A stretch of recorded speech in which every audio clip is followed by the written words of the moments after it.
Using psychology to boost your sales. Psychology can be used in a lot of ways to help people live a better life. But can it be used to increase your sales potential? It sure can. Think about the best salesperson you have ever encountered. Chances are, we've had a way of getting into the prospect's head and figuring out how to tweak his pitch to meet their every need and play on their wants all at the same time. That was sales psychology in action. This salesperson uses the basics of psychology to figure out how to best approach his customer and give them exactly what they want. Want to increase your sales by 20%, 30%, or more in the next 2 weeks? Learn to use psychology to your benefit. Human nature depends on certain psychological processes to survive.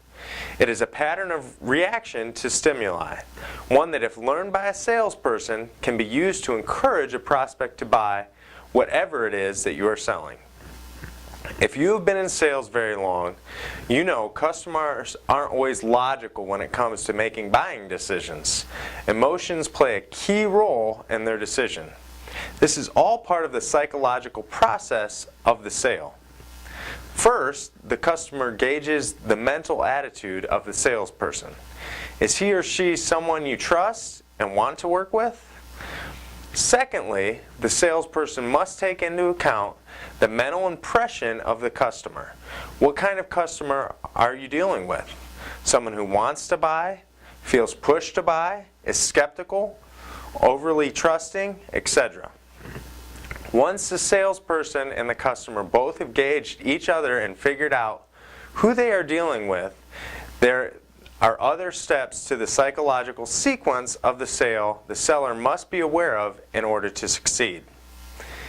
Grabbing the attention of the customer. If the customer's attention is not targeted toward the product being displayed, no salesperson is going to be able to talk him or her into buying. Therefore, the first goal of any salesperson is to draw the attention of the customer. This can be done with a demonstration, a quick pitch, an advertisement, or something else. Inducing curiosity.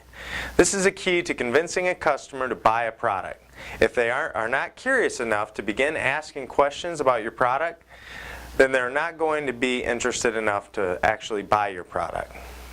Creating desire. Creating a desire within the customer to want and need the product or service being offered is vital to finishing the actual sale.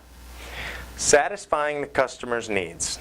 Once the salesperson can pinpoint a customer's physical or emotional need, you can use the knowledge to direct the sale.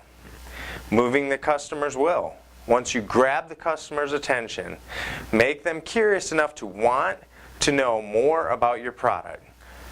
Create a desire within them to want it and find ways to show how your product will satisfy their internal or external needs. Then it will be easier to move their will and convince them to buy.